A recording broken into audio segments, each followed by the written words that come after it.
When I was in my 20s, I saw my very first psychotherapy client.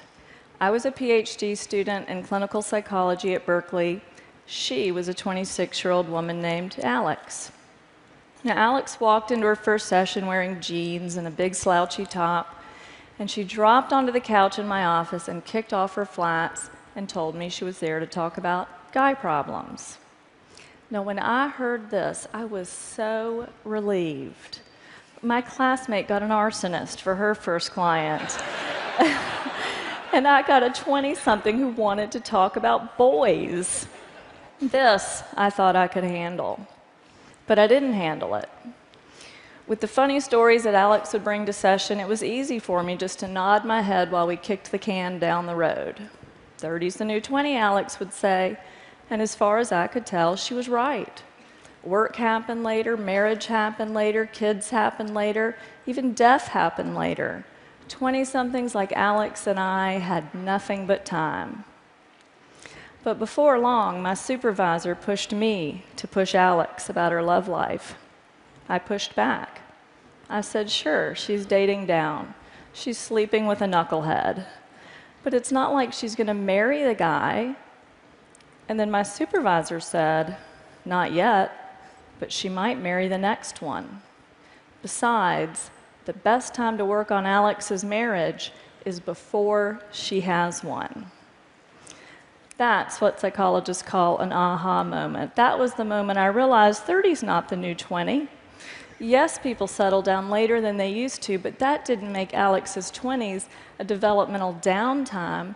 That made Alex's 20s a developmental sweet spot, and we were sitting there blowing it. That was when I realized that this sort of benign neglect was a real problem, and it had real consequences. Not just for Alex and her love life, but for the careers and the families and the futures of 20-somethings everywhere. There are 50 million 20-somethings in the United States right now.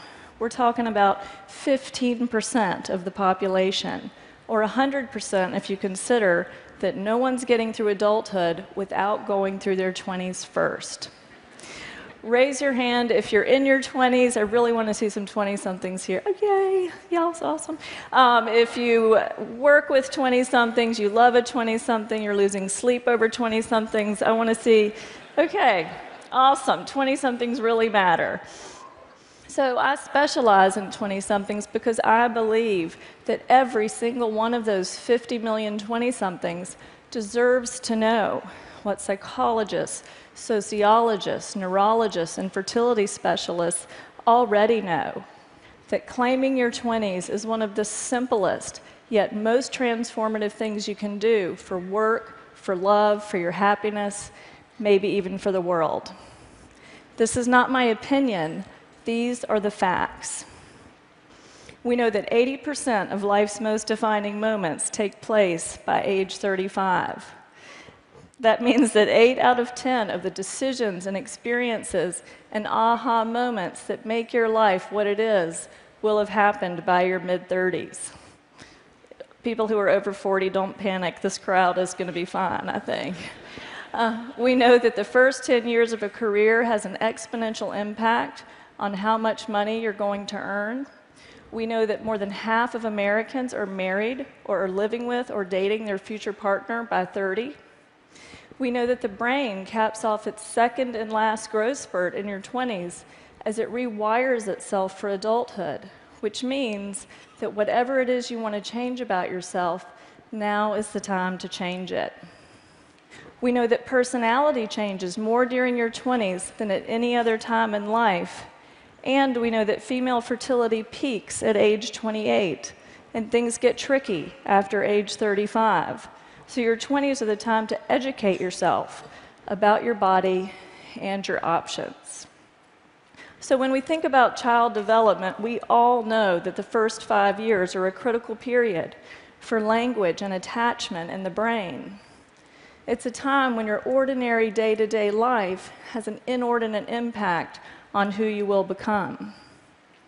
But what we hear less about is that there's such a thing as adult development, and our 20s are that critical period of adult development. But this isn't what 20-somethings are hearing. Newspapers talk about the changing timetable of adulthood. Researchers call the 20s an extended adolescence. Journalists coined silly nicknames for 20-somethings like Twixters and Cadults.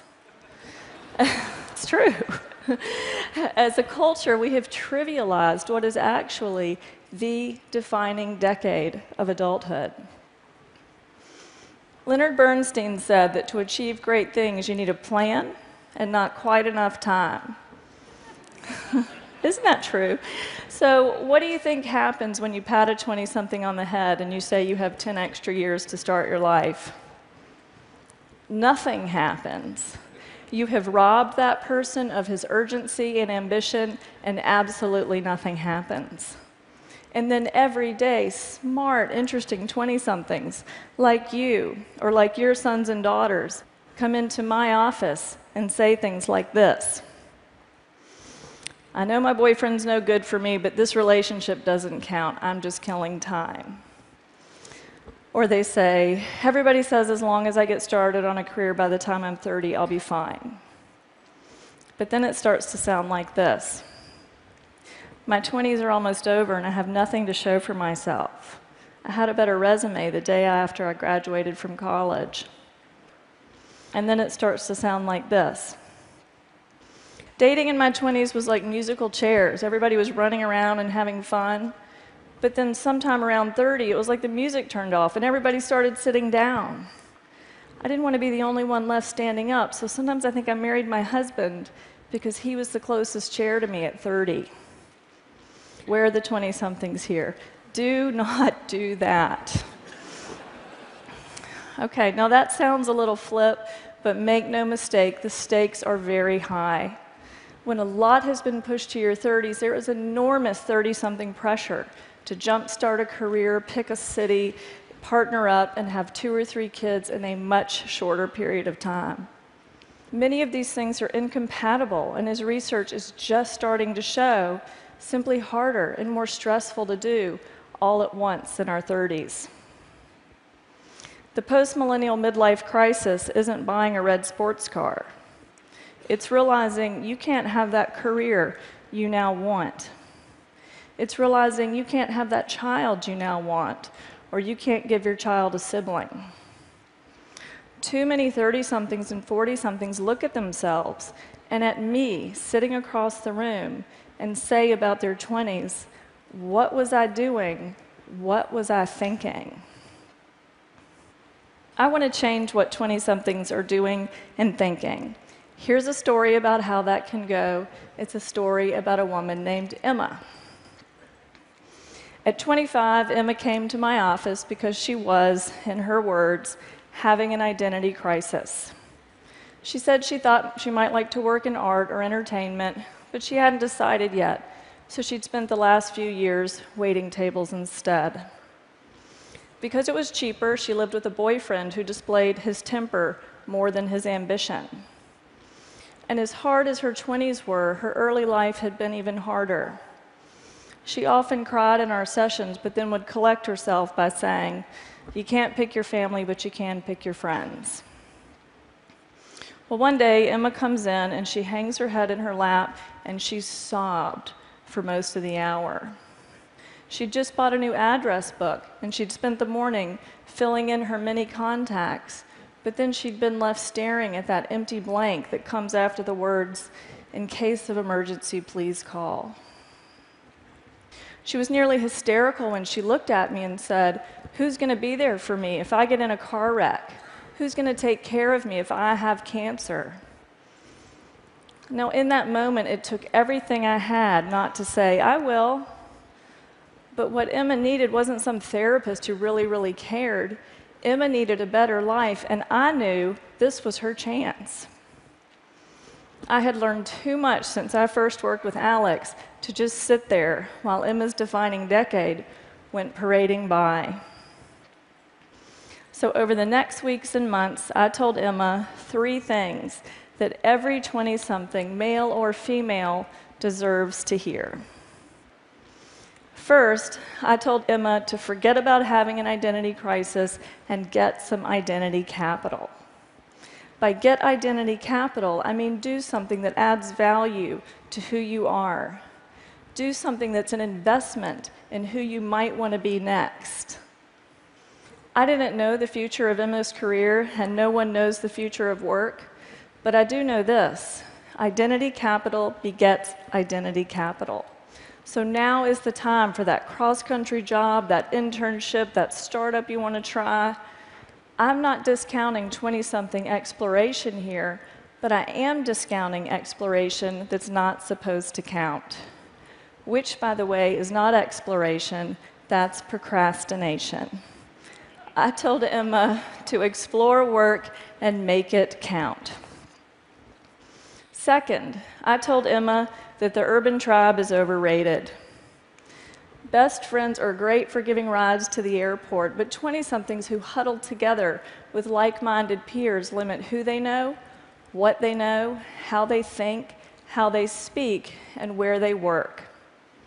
That new piece of capital, that new person to date, almost always comes from outside the inner circle.